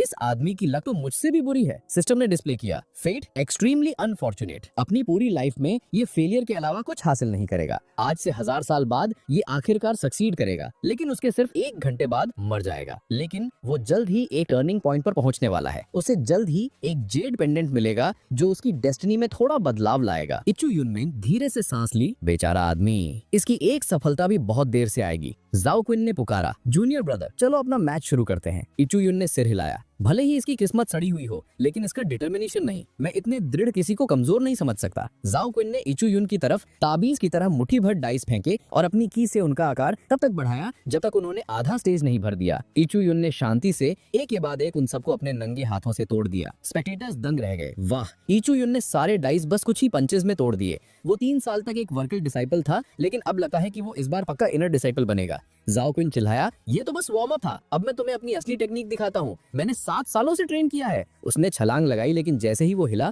उसका पैर मुड़ गया और वो स्टेज से नीचे गिर गया। तुरंत एलिमिनेट हो गया। रोते हुए उसने कहा, फिर से नहीं, हर साल यही होता है। इचू यून ने अविश्वास में पलकें झपकाई। रुको, क्या मैं अभी जीत गया? ऊपर स्टैंड्स में सेट लीडर गुसांडा मुस्कुराए। इस साल का टूर्नामेंट पिछले साल से कहीं ज्यादा मनोरंजक है। हमारे पास वाकई कुछ टैलेंटेड डिसाइपल्स हैं। उसमें एल्डर की तरफ मुड़कर पूछा, उस लड़की के बारे में आपका क्या ख्याल है? एल्डर ने जवाब दिया, वो स्ट्रॉन्ग है, घमंडी है और थोड़ी अहंकारी भी है। हाँ, लेकिन एम्बिशियस भी बहुत है। लेकिन उसकी पर्सनालिटी और स्ट्रेंथ आपस में पूरी तरह मैच नहीं करते। ग्वांडा ने सिर हिलाया और पूछा, और रुकेन के बारे में क्या? एल्डर ने रिस्पॉन्ड किया, वो कल्टीवेशन में टैलेंटेड है, लेकिन उसमें दूर की सोच की कमी है। वो बहुत कुछ अचीव कर सकता है, लेकिन महानता नहीं। सेट लीडर ने आहें भरी। मुझे लगा था इन दोनों में से कोई एक एल्डर होंगशू की उम्मीदें पूरी कर देगा, लेकिन लगता है दोनों ही उसके स्टैंडर्ड्स के लायक नहीं है। मगर एल्डर होंगयू ने हल्का सा स्माइल किया। ये सच नहीं है, एक डिसाइपल है जिसने मेरा ध्यान खींचा है। ग्वांडा हैरान रह गया। एल्डर होंग यूसु, जिन्हें लुआन सेक्ट का एंसेस्टर भी कहा जाता है, उन्होंने पहले शायद ही किसी में इंटरेस्ट लिया था। थर्ड राउंड, इचू यून वर्सेस यकियान। यकियान ने स्मर्क किया जब वो आगे आई। तो तुम हो इचू यून, मैंने तुम्हारे बारे में काफी कुछ सुना है। तुम यहाँ तक पहुंच गए, इंप्रेसिव है, लेकिन तुम्हारा अगला मैच मेरे खिलाफ है और यहीं पर तुम्हारी सो कॉल्ड किस्मत खत्म होती है। ऑडियंस लोग एक्साइटेडली फुसफुसाने लगे। यकियान आउटर सेक्ट डिसाइपल्स में सबसे स्ट्रॉन्ग है। सब कहते हैं कि वो इस साल जीतने की फेवरेट है। लगता है इचू यून आखिरकार हारने वाला है। यकियान ने कूली कहा, मैं तुम्हें सरेंडर करने का एक मौका देती हूँ। अभी हार मान लो और तुम अपनी इज्जत बचा सकते हो। तुम पहले ही कई राउंड्स जीत चुके हो, तो अगर तुम यहाँ गिव अप भी कर देते हो तुम 4th राउंड में फिर भी पहुंच जाओगे। यूचुआन ने स्मर्क किया। तुम कहती हो मेरी किस्मत खत्म हो गई। सच कहूँ तो मेरी किस्मत कभी थी ही नहीं। मैंने जो कुछ भी अचीव किया है वो अपनी स्ट्रेंथ से किया है। यकियान ने आईब्रो उठाई। ठीक है, लेकिन बाद में रोना मत जब तुम्हें एहसास हो कि कितनी बेवकूफी थी। मैंने तुम्हें चांस दिया था। इसी के साथ फाइट शुरू हो गई। यकियान ने बिजली की तेजी से कई वार किए, लेकिन हीचू युन ने अपनी रिवर फ्लो स्वॉर्ड टेक्निक का इस्तेमाल करके उन्हें ब्लॉक कर दिया। यकियान की आंखें फैल गईं। ये कैसे पॉसिबल है? वो एक लकड़ी की तलवार इस्तेमाल कर रहा है, उससे वो मेरे अटैक्स को कैसे ब्लॉक कर सकता है? हीचू युन ने सोचा, मेरी की बहुत फ्लक्चुएट कर रही है, मैं उसे मुश्किल से कंट्रोल कर पा रहा हूँ। ऐसा जरूर इसलिए है क्योंकि मैं दोनों टेक्निक्स एक साथ इस्तेमाल कर रहा हूँ। ये कैन ने फिर से चार्ज किया। तुमने मेरा पहला अटैक ब्लॉक कर दिया, इम्प्रेसिव, लेकिन देखते हैं क्या तुम इससे निपट पाते हो। इचुयुन ने अपनी 7 लेयर स्वॉर्ड टेक्निक एक्टिवेट की। उसकी वुडन स्वॉर्ड हल्की सी ग्लो करने लगी। ऑडियंस विश्वास नहीं कर पा रही थी, ये पागल है, ये यकियान से हेड ऑन फाइट कर रहा है, वो भी एक वुडन स्वॉर्ड से। ये किसी भी हालत में नहीं जीतेगा, वो बहुत स्ट्रांग है। लेकिन यकियान भी अब हिचकिचाने लगी। इस लड़के के पास इतनी ओवरवेलमिंग एनर्जी कहाँ से आ रही है? तभी इचुयुन की वुडन स्वॉर्ड बीच से टूट गई। यकियान ने मौके का फायदा उठाया और आगे बढ़कर वार किया। इचुयुन के कंधे के आर पार स्टैप कर दिया। वो ठंडाई से मुस्कुराई। टॉप 12 तक पहुंचना ही तुम्हारा पीक था इचुयुन, लेकिन उससे ज्यादा चाहना ये सिर्फ लालच है और इसीलिए मैं तुम्हें यहीं रोक दूंगी। इचुयुन, तुम वाकई एक पावरफुल कंपेटिटर हो, लेकिन तुम अभी भी मुझसे बहुत पीछे हो। सेक्ट लीडर ग्वांडा ने सोचते हुए सिर हिलाया। मुझे लगा था ऐसा ही होगा। यकियान हमेशा से आउटर सेक्ट डिसाइपल्स में सबसे स्ट्रांग रही है। असल में इचुयुन उसके सामने इतनी देर तक टिका रहा, यही बहुत इंप्रेसिव है। मगर एल्डर होंग्यू ने ठंडे स्वर में कहा, ग्वांडा, लगता है तुम्हारा जजमेंट धुंधला गया है, तुम्हारा परसेप्शन बायस से अफेक्टेड है। इचुयुन का वेपन एक साधारण वुडन स्वॉर्ड से ज्यादा कुछ नहीं था, जबकि यकियान एक पावरफुल मैजिकल ब्लेड इस्तेमाल कर रही थी। इतना एडवांटेज होने के बाद भी इचुयुन को सीरियसली चोट नहीं आई। वो 7 स्वॉर्ड टेक्निक का इस्तेमाल कर रहा है और मैं उस पावर का असली नेचर बहुत अच्छी तरह जानती हूँ। ये लड़का अपनी असली स्ट्रेंथ छिपा रहा है। वो नहीं चाहता कि यहाँ किसी को पता चले कि वो असल में कितना स्ट्रांग है। वो चोट लगने का नाटक कर रहा है, लेकिन उसने अभी तक अपनी आधी असली पावर भी इस्तेमाल नहीं की है। बस देखते जाओ, तुम जल्द ही देखोगे कि वो असल में कितना टेरिफाइंग है। इचुयुन धीरे से खड़ा हुआ, अपने कंधे से धूल झाड़ते हुए। यकियान, तुमने जश्न मनाना कुछ ज्यादा ही जल्दी शुरू कर दी। कम से कम मेरे सही में गिरने का तो इंतजार करती। यकियान शॉक दिख रही थी। तुम्हें चोट नहीं लगी? इचुयुन ने मन ही मन सोचा, ये सब उस बुढ़े आदमी पिंगजू की वजह से शुरू हुआ। जब हमारी तलवारें पहली बार टकराई, मैंने उसकी आवाज अपने दिमाग में गूंजते हुए सुनी। उसने मुझसे कहा, अगर तुम सेक्ट में रहना चाहते हो और स्ट्रॉन्गर बनना चाहते हो तो तुम्हें 2 चीजें करनी होंगी। पहला, ये कंपटीशन जीतो। दूसरा, कभी किसी एल्डर को अपना मास्टर मत बनाना। इचुयुन ने मन ही मन फ्राउन किया। उसने मुझे मास्टर एक्सेप्ट ना करने के लिए क्यों कहा? क्या वो चाहता है कि मैं उसके कल्टीवेशन पाथ को फॉलो करूं? फिर भी वो सही है। मेरे पास एक यूनिक इनहेरिटेंस है जिसके बारे में सिर्फ वो और मैं जानते हैं। अगर मैं किसी दूसरे एल्डर के अंडर ट्रेन करता तो मैं तुरंत एक्सपोज हो जाता। इसलिए मुझे अभी के लिए उसकी एडवाइस माननी पड़ेगी। उसने यकियान की तरफ देखा। उसकी आंखें स्टेडी थी। मैंने 6th प्लेस लाकर इनर सेक्ट में एंटर करने का प्लान बनाया था, लेकिन अब मैंने अपना गोल बदल दिया है। मुझे नंबर 1 पोजीशन चाहिए और अगर मैं नंबर 1 बनूंगा तो यकीन तुम नहीं बन सकी। यकिन ने गुस्से से देखा, तुम्हारे पास अब तलवार भी नहीं है, तुम मुझसे कैसे लड़ोगे? इचुयुन हल्का सा मुस्कुराया। तुम टैलेंटेड हो, ये सच है, लेकिन चलो ईमानदार रहें, तुम्हारे फैमिली बैकग्राउंड ने तुम्हें सब कुछ दिया है। अगर वो प्रिविलेज नहीं होता तो तुम कभी यहाँ तक नहीं पहुंच पाती। याकियान का चेहरा गुस्से से काला पड़ गया। तुम्हारी हिम्मत कैसे हुई मेरी इंसल्ट करने की? उसने अपनी तलवार में खून डाला, अपनी ब्लड ब्लेड टेक्निक एक्टिवेट की और अटैक करने के लिए आगे बढ़ी। जैसे ही उसका वार लैंड करने वाला था, इचुयुन ने एक हल्का ब्लू ऑरा समन किया और अचानक उसके हाथ में कोल्ड फ्लेम स्वॉर्ड आ गई। याकियान हमले के बीच में ही रुक गई। क्या वो तलवार कहाँ से आई? इचुयुन ने बड़ी आसानी से वार रोका और काउंटर अटैक किया। याकियान को इतने जोर से पीछे धकेला कि उसके हाथ पर घाव हो गया। याकियान ने विश्वास न करते हुए उसे घूरा। ये एनर्जी पहले वाली से बिल्कुल अलग है, वो बदल गया है। अगर वो चाहता तो वो इस फाइट को एक पल में खत्म कर सका है। इचुयुन आगे बढ़ा। उसका एक्सप्रेशन शांत लेकिन फियर्स था। याकियान, तुम बहुत कमजोर हो। उसने एक वार किया और एक ही झटके में याकियान स्टेज से नीचे जा गिरी। भीड़ शॉक में आ गई। ये अभी क्या हुआ? क्या याकियान, आउटर डिसाइपल्स की सबसे स्ट्रॉन्ग मेंबर, अभी एक हिट में हार गई? वो इचुयुन, वो इंसान भी है, वो कुछ ही दिनों में इतना पावरफुल कैसे बन गया? मैच के बाद, राउंड के बाद होस्ट ने अगले मैच के लिए अपोनेंट्स की पैरिंग शुरू कर दी। एक डिसाइपल जीपिंग ने अंदर लिस्ट देखी। मेरा अपोनेंट इचुयुन है, ऐसा है तो मैं फाइट शुरू होने से पहले ही सरेंडर कर दूंगा। भीड़ में खुसफुस होने लगी। क्या तुम अभी से गिव अप कर रहे हो? जीपिंग ने कंधे उचकाए। लोग मुझे बेवकूफ कहते हैं, लेकिन मैं असल में काफी स्मार्ट हूँ। जब यकियान भी उसे नहीं हरा पाई तो मेरा क्या चांस है? वैसे भी मेरा करंट रैंक पहले ही काफी अच्छा है। Brother Yichuyun, good luck. मुझे पूरा यकीन है कि तुम ही फर्स्ट प्लेस लोगे। कुछ और मैचेस के बाद फाइनल रिजल्ट्स अनाउंस किए गए। 4th place Jiping, 3rd place Lin Rukin, 2nd place Yakian, 1st place Yichuyun. Host ने फिर डिक्लेयर किया, अब हम शुरू करते हैं हमारा स्पेशल चैलेंज राउंड। अब इनर डिसाइपल्स आगे आएंगे और इन नए रैंकिंग विनर्स को चैलेंज करेंगे। अगर कोई इनर डिसाइपल हारता है तो उसे इनर सेक्ट से एक्सपेल कर दिया जाएगा और उसकी पोजीशन जीतने वाले को मिल जाएगी। सबसे पहले शिया यूलोंग आगे आया, जो शिया यू का बड़ा भाई था। यूलोंग ने स्माइल के साथ कहा, जूनियर ब्रदर्स और सिस्टर्स, काफी समय हो गया हमें मिले हुए। भीड़ ने चीयर किया। ब्रदर यूलोंग वो अमेजिंग है, वो हम में से पहला था जिसने इनर सेक्ट में एंटर किया था। कोई डाउट नहीं कि वो फिर से एक ग्रेट शो दिखाएगा। भीड़ में से शिया यू ने नर्वसली चिल्लाया, बिग ब्रदर आप इनक्रेडिबल हो, लेकिन आप नहीं जानते कि आपका अपोनेंट कौन है। प्लीज उससे फाइट मत करो, बस विड्रॉ कर लो। यूलोंग ने कॉन्फिडेंटली स्माइल किया। लिटिल ब्रदर चिंता मत करो, मैं आज तुम्हारा बदला लूंगा। तुमने बहुत ह्यूमिलिएशन, बेइज्जती सही है, मैं सब ठीक कर दूंगा। शिया यू की आंखों में आंसू भर गए। सब खत्म हो गया, वो नहीं समझ रहे। इचू यून की स्ट्रेंथ वो पूरी तरह से एक अलग लेवल पे है। उसने अनाउंस किया, अब इनर डिसाइपल्स अपने अपोनेंट्स चुन सकते हैं। यूलोंग ने सीधा इचू यून की तरफ इशारा किया। मैं इसे चुनता हूँ। वो आगे बढ़ा। लड़के, इस मैच से पहले मैं एल्डर से बात कर चुका हूँ। तुमने मेरे छोटे भाई को ह्यूमिलिएट किया है, अब मैं सबके सामने उसका बदला लूंगा। ऑडियंस नर्वसली फुसफुसाने लगी। यूलोंग ने बहुत बड़ी गलती कर दी। यू के प्राइड की वजह से अब वो अपना स्टेटस खोने वाला है और फिर से एक आउटर डिसाइपल बन जाएगा। स्टैंड से यू ने अपनी मुठ्ठियां भींच ली और आंसुओं के साथ फुसफुसाया, बिग ब्रदर मुझे माफ कर दो, मैंने आपको रोकने की कोशिश की लेकिन मैं नहीं कर पाया। यूलोंग ने इचुयन को देखकर स्मर किया। मैं तुम्हें एक चांस देता हूँ, यहाँ सबके सामने घुटनों पर आ जाओ, अपनी गलतियां एडमिट करो, अपनी तलवार जमीन पर रखो और चले जाओ। ऐसा करो तो मैं तुम्हें चोट नहीं पहुंचाऊंगा, वरना मैं तुम्हें डिस्ट्रॉय कर दूंगा और तुम फिर कभी अपना चेहरा नहीं दिखा पाओगे। थोड़ा नर्वस एक्ट करते हुए इचुयन ने कहा, आपकी बातों ने मुझे सच में डरा दिया है, लेकिन फिर भी मैं फाइट करूंगा। यूलोंग ने गुस्से में जवाब दिया, मैंने तुम्हें एक जनरस ऑफर दी थी लेकिन तुमने उसे रिफ्यूज कर दिया। ठीक है, अब कोई मर्सी नहीं। आज सबके सामने मैं तुम्हें इतनी बुरी तरह मारूंगा कि कोई फिर कभी मेरी फैमिली की इंसल्ट करने की हिम्मत नहीं करेगा। लेकिन इससे पहले कि उसका अटैक कनेक्ट हो पाता है, इचू युन ने बड़ी आसानी से हर स्ट्राइक को सटीकता के साथ डॉज कर दिया। यूलोंग ने दांत पीसे, तुम्हारी स्पीड इंप्रेसिव है, ये तो मानना पड़ेगा, लेकिन मुझे बताओ लड़के, तुम बिना तलवार के फाइट करने का प्लान कैसे बना रहे हो? इचू युन ने स्मर किया, तुम जैसे चूहे से निपटने के लिए मुझे तलवार की जरूरत नहीं है। फिर ब्लाइंडिंग स्पीड के साथ उसने आगे पंच किया, एक भयंकर वार जिसने यूलोंग की टेक्निक हवा में ही शैटर कर दी। यूलोंग का अटैक इचुयुन की मुट्ठी के प्रेशर में आकर डिसइंटीग्रेट हो गया। आंखें विश्वास न करते हुए फैल गईं। यूलोंग हाँफने लगा, ये पॉसिबल भी कैसे है? उसने एक सोर्ड स्ट्राइक को अपने नंगे हाथों से ब्लॉक कर दिया। इचुयुन फिर से आगे बढ़ा और एक हैवी शॉकवेव दी जिसने यूलोंग को पीछे की ओर फेंक दिया। ऑडियंस हैरानी से फुसफुसाने लगी।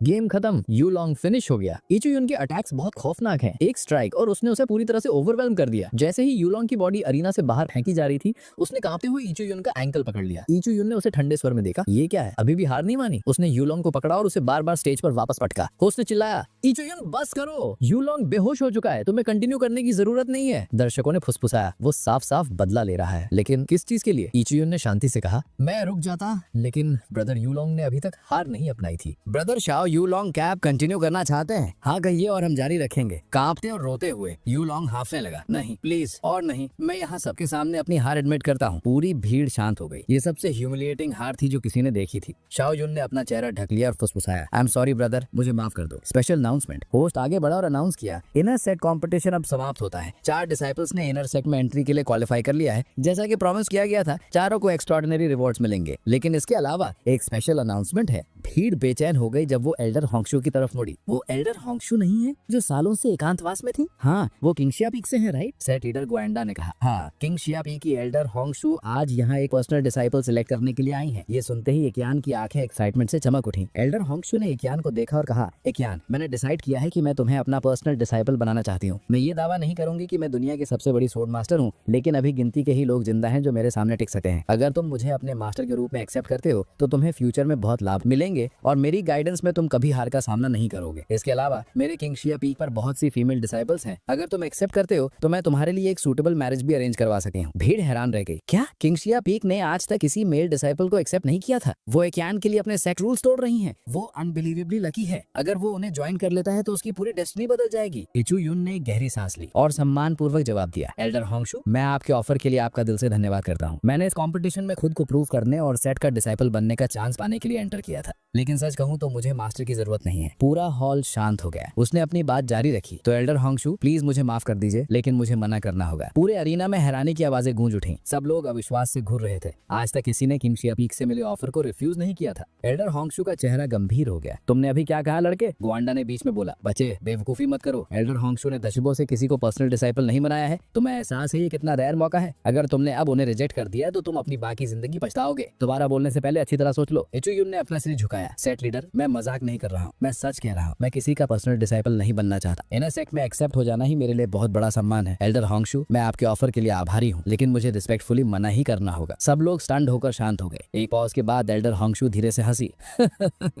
ये लड़का वाकई दिलचस्प है। मुझे नहीं लगा था कि इस सेक्ट में कोई भी मुझे रिजेक्ट करने की हिम्मत करेगा, लेकिन अब मुझे पता है कि रिजेक्शन कैसा फील होता है। वो सेक्ट लीडर की तरफ मुड़ी। बहुत अच्छा, अगर ये मेरा डिसाइपल बनने से मना करता है तो ऐसा ही सही, लेकिन क्योंकि इसने अपनी काबिलियत साबित कर दी है, मैं इसे वैसे भी एक ऑफिशियल इनर सेक्ट डिसाइपल बना दूंगी। बाद में लाइब्रेरी सीन। बाद में इचुयुन ने मन ही मन सोचा, मुझे विश्वास नहीं हो रहा कि मैंने इतनी ब्यूटीफुल और पावरफुल औरत को नाराज कर दिया। ये सब उस बूढ़े आदमी पिंगजो की वजह से हुआ। खैर, अब कुछ बदल नहीं सकता। अगर मुझे सर्वाइव करना है तो मुझे सिस्टम को फॉलो करना ही होगा। उसने एल्डर होंगशू की फेट स्कैन करने के लिए अपना सिस्टम एक्टिवेट किया। फेट समरी, होंगशू अपने समय की सबसे महान कल्टिवेटर्स में से एक बनेगी, लेकिन जब वो हेवनली डाओ का सामना करेगी तो वो फेल हो जाएगी। एक टर्निंग पॉइंट नजदीक आ रहा है। वो अपना जेड पेंडेंट किंगशा पीक पर भूल आई है, एक अवशेष जो उसकी डेस्टिनी के लिए बेहद महत्वपूर्ण है। ईचू वन ने फ्राउन किया। उसका अंत करीब है। वो पेंडेंट ही शायद उसके सर्वाइवल की चाबी हो। Scene shift, internal affairs pavilion library. Yichu Wan एक टेबल पर सिर झुकाए बैठा था। एल्डर पिंगजू वहां आए और पूछा, क्या बात है लड़के, तुमने कंपटीशन जीत लिया है ना? तुम्हें कैलामिटी पिल मिली और लाइब्रेरी में कोई भी मार्शल आर्ट स्टडी करने का हक मिला, तो तुम यहाँ सेलिब्रेट करने के बजाय रो क्यों रहे हो? ईचू वन ने अपने आंसू पोंछे और कहा, वो इसलिए क्योंकि मैंने एल्डर होंगशू को नाराज कर दिया। सब जानते हैं कि किंगशिया पीक सिर्फ फीमेल डिसाइपल्स को एक्सेप्ट करता है,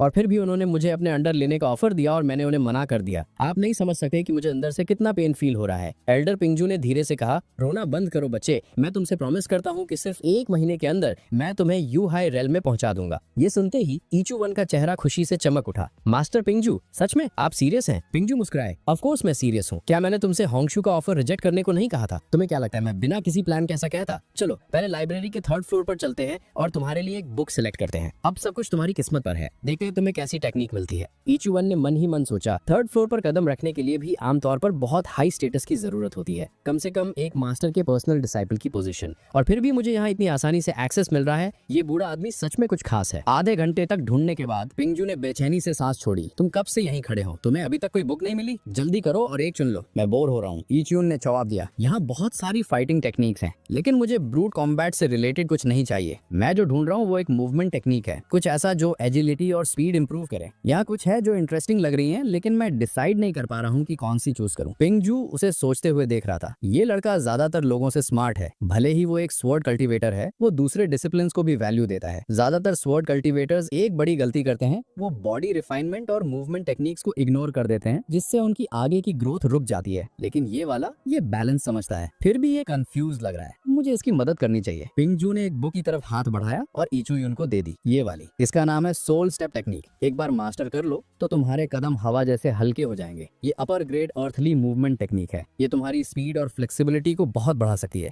यहाँ तक कि मास्टर लेवल कल्टीवेटर्स के लिए भी इसे परफेक्ट करना मुश्किल है, लेकिन अगर तुम इसे मास्टर कर लेते हो तो कोई भी तुम्हें पकड़ नहीं पाएगा। इचुयुन ने गहराई से झुककर प्रणाम किया। आपका बहुत बहुत धन्यवाद मास्टर। चाहे ये कितनी भी डिफिकल्ट हो, मैं इसे सीख लूंगा, मैं प्रॉमिस करता हूँ। फिर उसने क्यूरियोसिटी से पूछा, वैसे ओल्ड मैन पिंगजू, क्या आप एल्डर होंगशू को पर्सनली जानते हैं? पिंगजू ने सिर हिलाया। हाँ, मैं उसे जानता हूँ। लेकिन तुम क्यों पूछ रहे हो? इचुयुन ने कहा, मैंने पहले उन्हें ऑफेंड कर दिया था, इसलिए मैं उनसे ठीक से माफी मांगना चाहता था। क्या आपको कोई आइडिया है कि मैं उन्हें कैसे मना सकता हूँ? पिंगजू का एक्सप्रेशन नरम पड़ गया। होंगशू, हाँ, मुझे कभी कभी उसके लिए बुरा लगता है। वो पहले सच में बहुत काइंड और चीयरफुल औरत हुआ करती थी। हमेशा अपने डिसाइपल्स को पहले रखती थी। उन्हें वो हर वो अपॉर्चुनिटी देती थी जो वो दे सकती थी। उसकी वजह से उसके डिसाइपल्स ने इनक्रेडिबल हाइट्स यानी अविश्वसनीय ऊंचाइयां हासिल की। सबको विश्वास था कि वो आगे चलकर महानता पाएंगे, लेकिन वही सक्सेस उसका कर्ज बन गई। उसके डिसाइपल्स की प्रोग्रेस ने अटेंशन खींची और जल्द ही दुश्मन सेक्ट्स ने एक एक करके उन सबको खत्म कर दिया। आखिर में उसके सारे डिसाइपल्स मारे गए। इचुयुन की आंखें शॉक से फैल गईं। सबके सब, एक भी नहीं बचा। पिंगजू ने गंभीरता से सिर हिलाया। हाँ, एल्डर होंगशू अपने डिसाइपल्स से बहुत डीपली अटैच थी। उन्हें खोने से वो पूरी तरह से टूट गई, इसलिए उन्होंने सालों से कोई दूसरा डिसाइपल नहीं लिया है। सच कहूँ तो उनका डिसाइपल बनना डेंजरस है, उनकी वजह से नहीं, बल्कि उस कर्ज की वजह से जो उनका पीछा करता रहता है। कोई भी ऑर्डिनरी व्यक्ति ये रिस्क नहीं ले सकता। फिर पिंगजू ने उसे वार्न किया, और हाँ, यहाँ होंगशू के बारे में ज्यादा बात मत करना। अगर उसने सुन लिया कि तुम उसके बारे में चर्चा कर रहे हो तो वो तुम पर उसी वक्त अटैक कर सकती है। याद रखना, वो हमारे सेक्ट की सबसे सीनियर मेंबर्स में से एक हैं। दूसरे एल्डर्स तो उन्हें लू यून एंसेस्टर कहते हैं। इचुयुन की आंखें फैल गईं। वो लू यून एंसेस्टर हैं? उसने मन ही मन सोचा।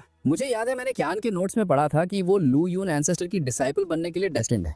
अगर मैं किसी तरह उन दोनों को किस्मत के लिखे से पहले मिला सकूं तो ये मेरे फेवर में काम करेगा। शायद अब एल्डर होंगशू मुझे माफ कर देंगी। सीन व्हाइट लीफ पीक पर शिफ्ट होता है। ये वो पर्वत था जहाँ सारी फीमेल डिसाइपल्स रहती थी। एक लड़की ने कमजोरी से कहा, जन, आज मेरी तबीयत बिल्कुल ठीक नहीं है, क्या तुम प्लीज मेरे लिए मेरा काम कर दोगी? जेन ने प्रोटेस्ट किया। सीनियर सिस्टर जिन, तुम कई दिनों से यही कह रही हो। अगर एल्डर्स को पता चला कि मैं तुम्हारा काम कर रही हूँ तो मुझे पनिशमेंट मिलेगी। जिन ने आलस से जवाब दिया। ओह, चिंता मत करो, एल्डर्स नोटिस करने में बहुत बिजी हैं। वो सब वैसे भी हाल ही के कंपटीशन में प्री ऑक्यूपाइड हैं, तो बस मेरा काम कर दो, ठीक है? पास खड़ी एक दूसरी डिसाइपल ने उत्साह से कहा। कंपटीशन की बात चली है तो मैं उसे देखने गई थी और वो इनक्रेडिबल था। वहाँ ईचू यून नाम का एक सीनियर था। उसकी परफॉर्मेंस अनबिलीवेबल थी। सबको लगता था ये क्यान फर्स्ट प्लेस जीतेगी, लेकिन ईचू यून ने अपने सारे ओपोनेंट्स को आसानी से हरा दिया। और जब एल्डर होंगशू खुद उसे अपना डिसाइपल एक्सेप्ट करने के लिए उसके पास आई तो उसने सच में सबके सामने उन्हें रिफ्यूज कर दिया। लड़कियां हैरान रह गईं। उसने एल्डर होंगशू पर रिफ्यूज कर दिया। उस लड़की ने कहा, हाँ, उसने कहा कि उसे मास्टर की जरूरत ही नहीं है।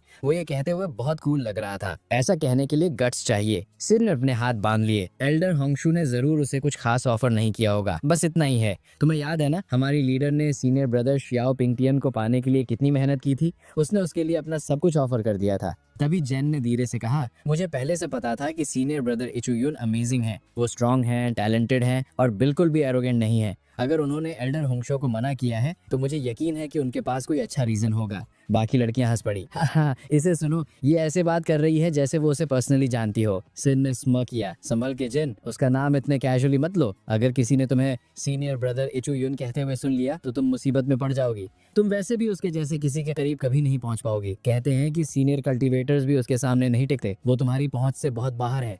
जेन ने जोर से नाम सर हिलाया। नहीं, ये सच नहीं है। मैं उससे पहले मिल चुकी हूँ और वो सच में बहुत काइंड है। वो बिल्कुल भी एरोगेंट नहीं है। लड़कियां फिर से जोर से हंस पड़ी। हाँ हाँ, जरूर मिली होगी। तुमने शायद सपना देखा होगा। सिन ने हंसी। मेरी कजिन सीनियर ब्रदर इचू यून को पर्सनली जानती हैं और उसने मुझे उनके बारे में बहुत कुछ बताया है। तो मेरा विश्वास करो, मैं तुम्हारे मुकाबले उनके बारे में ज्यादा जानती हूँ। बातें मत बनाओ। उसी वक्त इचू यून खुद हॉल में एंटर हुआ और बोला, मैं जेन को ढूंढ रहा हूँ, क्या वो यहाँ है? सारी लड़कियां फ्रीज हो गईं। उनकी आंखें शौक से फैल गईं। रुको, सीनियर ब्रदर इचू यून, वो यहाँ हमारे पीक पर है। सिन तुरंत खड़ी हो गई और बोली, सीनियर ब्रदर, क्या आप यहाँ मुझसे मिलने आए हैं? इचू यून ने फ्राउन किया। सॉरी, तुम कौन हो? मैं तुम्हारे लिए नहीं आया हूँ, मैं जेन से मिलने आया हूँ। मुझे उससे कुछ इंपॉर्टेंट बात करनी है। सिन का चेहरा शर्म से लाल पड़ गया। वो हकलाते हुए बोली, लेकिन सीनियर ब्रदर, जेन आज ड्यूटी पर है, तुम उसे ऐसे ही नहीं ले जा सकते। इचू यून का टोन सख्त हो गया। ओह अच्छा, क्या मुझे अब किसी से बात करने के लिए तुम्हारी परमिशन की जरूरत है? तुम्हें क्या लगता है तुम्हारे पास अपने सीनियर से इतनी एरोगेंस के साथ बात करने की अथॉरिटी है? शिन तुरंत पैनिक कर गई और गहराई से झुक गई। I am so sorry senior brother, मुझे माफ कर दीजिए। जियान आपके साथ जा सकती है। बिल्कुल, हम उसकी ड्यूटी संभाल लेंगे। Scene shift. बाद में जियान इचू यून के साथ नर्वसली चल रही थी। सीनियर ब्रदर, हम कहाँ जा रहे हैं? इचू यून हल्का सा मुस्कुराया। सॉरी, मैं तुम्हें बताना भूल गया। जियान ने जल्दी से कहा, नहीं नहीं, कोई बात नहीं। आपने पहले ही मेरी इतनी हेल्प की है। आपने जो कुछ भी किया है उसके बाद मैं आपको रिपे करने के लिए कुछ भी करूंगी। इचू यून ने मन ही मन सोचा, ये लड़की सच में अमेजिंग है। जब से मैंने उसे वो 4 ब्लड स्पिरिट पिल्स दी हैं, उसने 4 कल्टीवेशन लेयर्स ब्रेक थ्रू कर ली हैं और अपनी सीक्रेट बॉडी भी अनलॉक कर ली है। अब से उसकी ग्रोथ इनक्रेडिबल होगी। फिर इचू यून ने गंभीरता से कहा, जूनियर सिस्टर, तुम शायद जानती होगी कि कुछ दिन पहले मैंने एल्डर होंगशू का उनका डिसाइपल बनने को ऑफर रिफ्यूज कर दिया था। इससे वो सच में ऑफेंड हो गई। अब उनसे पीस बनाने का मेरे पास एक ही तरीका है कि मैं उन्हें ट्रेन करने के लिए एक नया डिसाइपल लेकर आऊं। अगर मैं ऐसा नहीं कर पाया तो मैं बहुत बड़ी मुसीबत में पड़ सकता हूं। तो क्या तुम मेरे लिए उनकी डिसाइपल बनने को तैयार हो? जियान ने उसे पूरी तरह स्टन्ड होकर देखा। रुको, मैं? आप चाहते हैं कि मैं एल्डर होंगशू की डिसाइपल बन जाऊं? उसने कांपते हुए पूछा। इचू यून ने अर्नेस्ट भाव से सिर हिलाया। हाँ, प्लीज मेरे लिए ये कर दो। बस इस एक बार मेरी हेल्प कर दो। अगर एल्डर होंगशू ने हमें रिजेक्ट भी कर दिया तो कोई बात नहीं, कम से कम हम कोशिश तो करेंगे। सच कहूँ तो मैं पूरे लुआन सेक्ट में तुम्हारे अलावा किसी और फीमेल डिसाइपल को नहीं जानता, तो इसलिए तुम ही हो जो इस वक्त मेरी हेल्प कर सकती हो। जियान हिचकिचाई, मन ही मन सोचते हुए, अगर मैंने इन्हें मना कर दिया तो मदद करने के लिए कोई नहीं बचेगा। सब जानते हैं कि एल्डर होंगशू कितनी पावरफुल और शॉर्ट टेम्पर्ड हैं। अगर उन्होंने गुस्से में आके इन पर अटैक कर दिया तो ये जिंदा नहीं बचेंगे। इनकी जिंदगी बचाने के लिए मेरे पास मदद करने के अलावा कोई चॉइस नहीं है। आखिरकार उसने धीरे से कहा, ठीक है सीनियर ब्रदर, मैं आपकी हेल्प करूंगी। इचू यून मुस्कुराया। गुड, हम जल्द ही एल्डर होंगशू से मिलेंगे। जब तुम उनसे मिलो तो उन्हें ये पेंडेंट दे देना। वो इसे बहुत समय से ढूंढ रही थी। अगर तुम उन्हें ये पर्सनली दोगी तो वो खुश होंगी। जियान ने पेंडेंट को क्यूरियोसिटी से देखा। ब्रदर, ये आपको कहाँ से मिला? इचू यून ने कैजुअली जवाब दिया। ओह, वो एक लंबी कहानी है, मैं तुम्हें बाद में बताऊंगा। मन ही मन उसने सोचा, असल में ये पेंडेंट उन्हीं का था। मैंने उस बूढ़े फूल को हराने के बाद इसे उठा लिया था। बेचारा आदमी कितना अनलकी था। Scene shift. Entrance of kings Xia peak. Yichu Yun gate पर खड़ा हुआ और जोर से चिल्लाया, एल्डर होंगशू, मैं आपके लिए एक इनक्रेडिबल अपॉर्चुनिटी लाया हूँ। अगर आप अभी बाहर आती हैं तो मैं प्रॉमिस करता हूँ कि जो मैं लाया हूँ वो आपको बहुत पसंद आएगा। जियान ने उसकी शर्मिंदा से स्लीव खींची। सीनियर ब्रदर प्लीज चिल्लाना बंद कीजिए, अगर आप ऐसे ही चिल्लाते रहेंगे तो वो पक्का गुस्सा हो जाएंगे। आप बहुत लाउड हो रहे हैं और सच कहूं तो थोड़ा अनाइंग भी। तभी पीक के अंदर से एक टेरिफाइंग स्पिरिचुअल अटैक उनकी तरफ आया। एक औरत इचुजुन के सामने प्रकट हुई। वो किंग्स जा पीक के सीनियर एल्डर्स में से एक एल्डर शनग्वान थी। गुस्से में उन्होंने गरज कर कहा, तुम्हें किसने परमिशन दी कि तुम उनके पीक के सामने खड़े होकर ऐसे चिल्लाओ? इचुयुन फौरन झुक गया और बोला, एल्डर शनग्वान, मेरा मतलब डिसरिस्पेक्ट, अपमान करना नहीं था। मैं यहाँ इसलिए आया क्योंकि मैंने गलती से एल्डर होंगशू को ऑफेंड कर दिया था।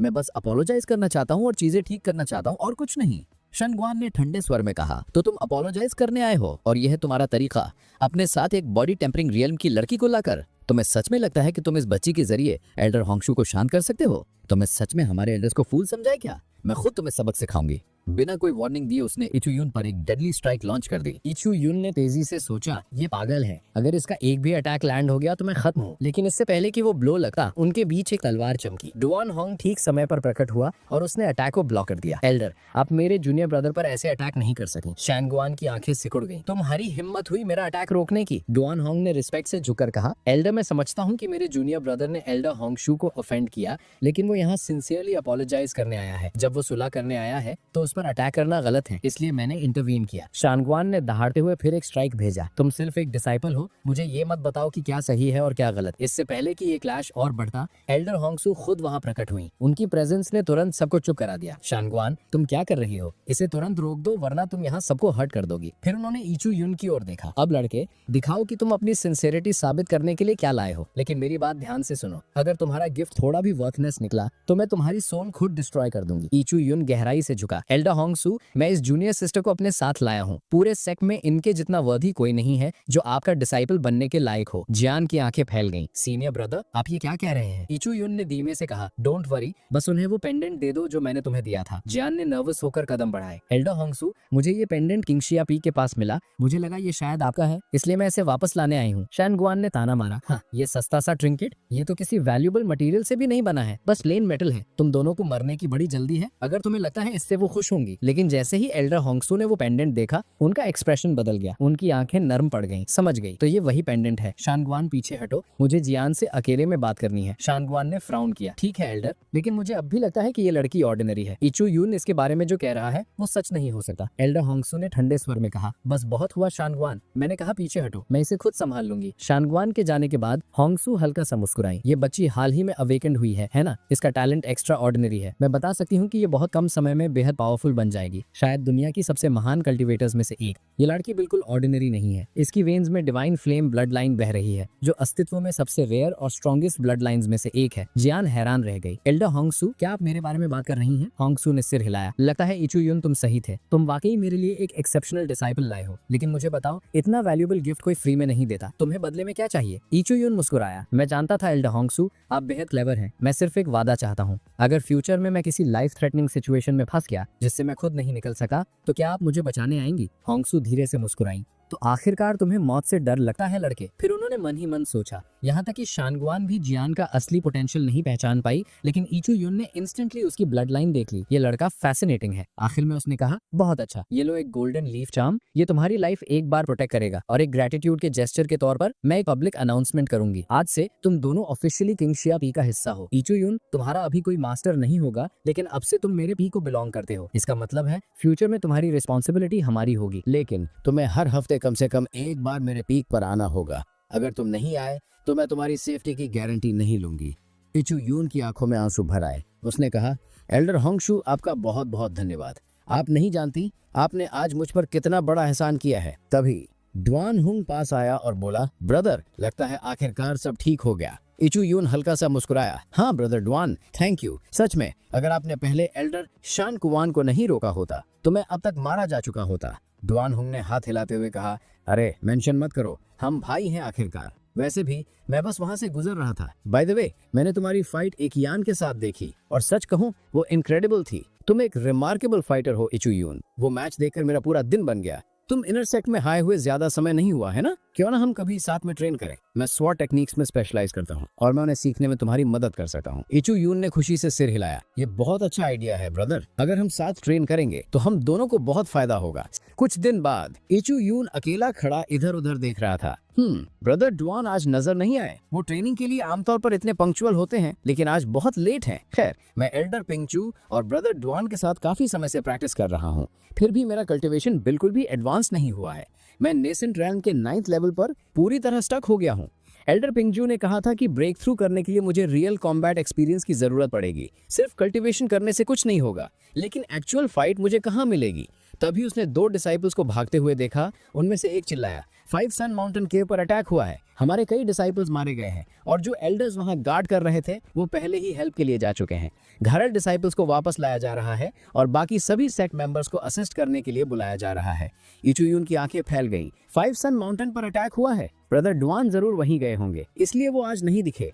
कुछ ही पलों बाद डुआन हुंग वहां पहुंचा। उसके हाथ पर पट्टी बंदी थी और कपड़े फटे हुए थे। इचू यून फौरन उसकी ओर भागा। ब्रदर डुआन, आपको चोट लगी है? डुआन हल्का सा मुस्कुराया। हाँ, कुछ सीरियस नहीं है। मुझे लगा तुम यहाँ इंतजार कर रहे होगे, इसलिए मैं तुम्हें देखने आ गया। मैं जानता हूँ तुम्हारा कल्टीवेशन इन दिनों रुका हुआ है, इसलिए मैं तुम्हारे लिए माउंटेन से कुछ लाया हूँ। ये रेयर स्पिरिट स्टोन, ये तुम्हें ब्रेक थ्रू करने में मदद करेगा। नेसेंट रेल्म को पार करना बहुत मुश्किल होता है, इसलिए जब भी तुम कल्टीवेट करो इसे इस्तेमाल करना। इससे तुम्हें वो बूस्ट मिलेगा जिसकी तुम्हें जरूरत है। इचू यून की आंखें फिर से भर आई। ब्रदर डुआन, आप वाकई बहुत काइंड हैं। मैंने आपके जैसा सेल्फलेस इंसान पहले कभी नहीं देखा। डुआन का एक्सप्रेशन गंभीर हो गया। सुनो, ये ट्रेजर बहुत कीमती है। इसकी वजह से हम दोनों पर खतरा आ सकता है।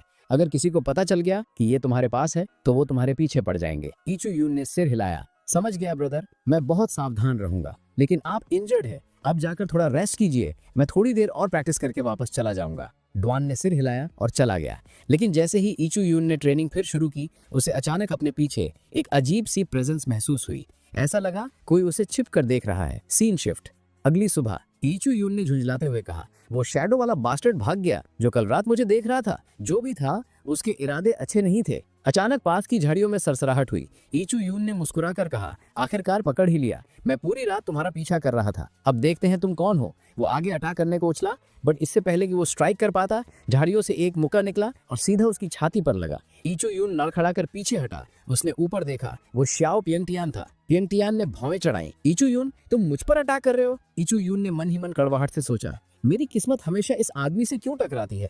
और उसके ऑरा से लग रहा है कि उसे फिर कुछ इनक्रेडिबल आइटम मिलने वाला है। कमाल है। फौरन उसने कहा, ब्रदर श्याओ, रुकिए, ये एक गलतफहमी है। मुझे लगा आप कोई इंट्रूडर हैं। पियंगटियान ने हाथ बांधकर कहा, तुम जानते हो ये युंजा पैवलिन का पिछला पर्वत है ना, यहाँ किसी को आने की अनुमति नहीं है। अच्छा होगा तुम यहाँ से चले जाओ, इससे पहले कि तुम कोई और ट्रबल खड़ी करो। इससे पहले कि इचू यून को जवाब दे पाता, एक शांत लेकिन अथॉरिटेटिव आवाज आई, रुको, क्या वो इचू यून है? दोनों मुड़े। वो एल्डर ग्वांडा थे, सेक लीडर के असिस्टेंट। एचुयन तुरंत झुक गया। प्रणाम सेक लीडर। ग्वांडा मुस्कुराए। मुझे पता चला तुमने किंगशिया पीक ज्वाइन कर लिया है ना? एचुयन ने सिर हिलाया। जी सर, मेरे मास्टर ने कहा कि अब सिर्फ सिंपल कल्टीवेशन काफी नहीं है। अगर मुझे और स्ट्रांग बनना है तो मुझे रियल वर्ल्ड कॉम्बैट एक्सपीरियंस चाहिए, इसलिए मैं यहाँ आया था। ग्वांडा ने पिंगटियन की ओर देखा। पिंगटियन, एचुयन को अपने साथ चिन फैमिली रिलेशन पर लेकर जाओ, वो तुम्हारा असिस्ट करेगा और इससे अपने मास्टर का दिया हुआ टास्क पूरा करने में भी मदद मिलेगी। पिंगटियन ने फौरन कहा, सेक लीडर, चिन फैमिली मिशन के लिए सिर्फ एक व्यक्ति काफी है, मैं इसे अकेले संभाल सकता हूँ। एचुयन ने भी कोशिश की। प्लीज सेक लीडर, इन्हें अकेले आने दीजिए, इनकी स्किल्स मुझसे बहुत ऊपर है। मैं शायद इन्हें स्लो कर दूंगा। ग्वांडा हल्के से हंसे। ओह सच में? तुम्हें लगता है तुम इतने कमजोर हो? अगर प्रोग्रेस की बात करें तो पूरे लुआन सेक्ट में शायद ही कोई डिसाइपल हो जो तुमसे तेजी से आगे बढ़ रहा हो। तुम पिंगटियन के साथ जाओगे, इससे एक सीखने का मौका समझो। उसके पास बहुत एक्सपीरियंस है और तुम्हें उससे फायदा हो सकता है। फिर दूसरी ओर मुड़ते हुए उन्होंने कहा, ठीक है, अब तय हो गया, तुम दोनों मिशन के लिए तुरंत निकल सकते हो।